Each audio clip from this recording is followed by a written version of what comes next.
Kwa sasa imeonekana wazi kwamba nchi ya Kongo inakuwa iko kwenye hali ambayo haiwezi tena kupiganisha kama vilivyo waasi wa M23. Ambacho kinatakiwa tu kufanyika kwa sasa hivi ni serikali kukubali.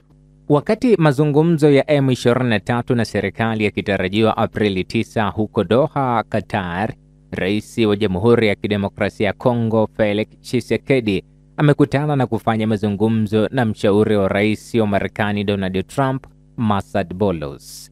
Hata hivyo, wamezungumza bila kuelezea ikiwa kutakuwepo ushirikiano wa kiusalama kati ya mataifa hayo mawili. Nimezungumza na mchambuzi wa siasa kutoka nchini humo Bwana Joseph Apollo kuona mapokeo ya wananchi na matarajio yao. Ndio ujio wa mshauri wa Rais Trump, watu wameuchukulia zaidi sana kiupande wa chama vya siasa vya upinzani, wamechukulia shingo upande, kulingana na kwamba Rais Tshisekedi anataka tu kuangalia namna gani ya kuendelea kusalia madarakani kwa namna yoyote ile. So nia yake inakuwa ni kutaka kupana mali zote au rasilimali zote za nchi ya Kongo ili nchi ya Marekani iwe ina exploit, na huku yeye akiweza kufaidika kusalia madarakani.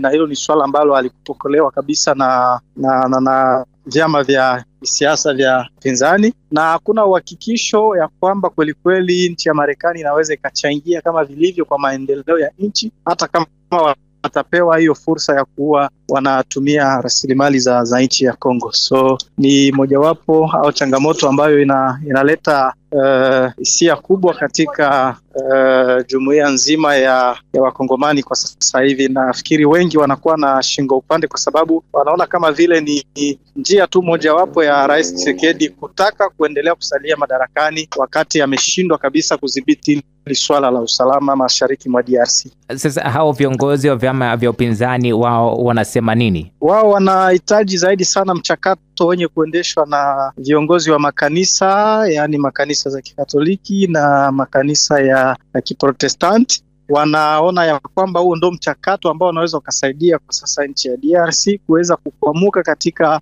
hili swala la uongozi ulio mbaya pamoja na swala mzima la kukosa usalama mashariki mwa DRC. So wao wanakuwa wako tayari kuunga mkono maaskofu na kushiriki katika mjadala ambao utaweza kupewa nafasi endapo utasimamiwa na viongozi wao wa makanisa. Lakini mchakato mwingine wowote kama gisi inafanyika kwa sasa nchini Kinshasa, ambako mshauri wa Rais Felix Tshisekedi ameanza kuzungumza na watu mbalimbali, wao wamepinga, wako tayari. Na hata hayo mambo yenye kufanyika wakienda huko Doha, Qatar, wakienda sijui Luanda, wakienda sijui, nafikiri wao wanategemea kwamba suluhisho mzuri ni ile yenye kutoka kwa Wakongomani wenyewe bila kwenda nafasi nyingine. Kulikuwa na mkutano wa wiki nzima hapa sina shaka huko Kongo, ambapo rais aliwaalika baadhi ya viongozi mbalimbali. Ulikuwa na mwitikio gani, lakini pia umekuwa na majibu gani huo mkutano? Nafikiri hakuna muafaka wote kwa sasa hivi, kwa sababu viongozi wote au vinara wote, vigogo vyote vya upinzani walikataa kushiriki kwenye mkutano huo. Na nafikiri endapo hao wanakataa, nafikiri hakuwezi kuwa kabisa matarajio yote ile kulingana na mkutano wenyewe. So hakuna chochote ambacho kinaendelea. Sasa watu wote wanaendelea tu kuona mchakato wenye kuendeka sehemu za huko Doha, na watu wote wanasubiria hiyo tarehe 9 ya mwezi huu tuone nini kitaendeka. Lakini matumaini ya Wakongomani kwa sasa ni kutaka kuona amani na rejea na hatua zingine za kisiasa ziweze kuendelea, huku nchi kwanza ikiwa katika hali ya amani. Umekuwa mfuatilizi wa siasa za Kongo na hata mataifa mengine. Unadhani kile ambacho kinakwenda kufanyika Aprili 9 juma lijalo huko Doha kitakuwa cha namna gani? Mimi nafikiri kulingana na hali ambayo tatizo hilo limefikia kwa sasa, imeonekana wazi kwamba nchi ya Kongo inakuwa iko kwenye hali ambayo haiwezi tena kupiganisha kama vilivyo waasi wa M23. Ambacho kinatakiwa tu kufanyika kwa sasa hivi ni serikali kukubali kufanya mazungumzo na wao ili usalama uweze kurejea mashariki mwa DRC na hatua zingine za kisiasa ziweze kuendelea baada. Kwa sababu wakikubali, wakiendelea kukataa kuzungumza na wao, na japo hawana nguvu ya kuwafurusha, nafikiri itakuwa ni jambo tu la kuendelea kuweka raia wa Kongo kwenye hali isiyokuwa nzuri, japo mamilioni ya watu wameshafariki, na nafikiri si vema watu waendelee kufariki tena zaidi na zaidi.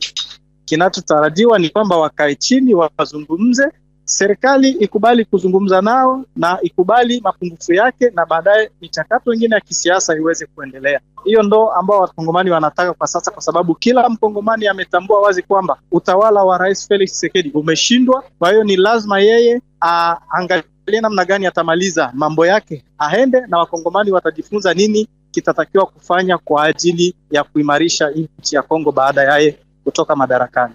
Asante sana, ni kushukuru ndugu Joseph Apollo Pasine Shaka. Asante pia ndugu mtangazaji.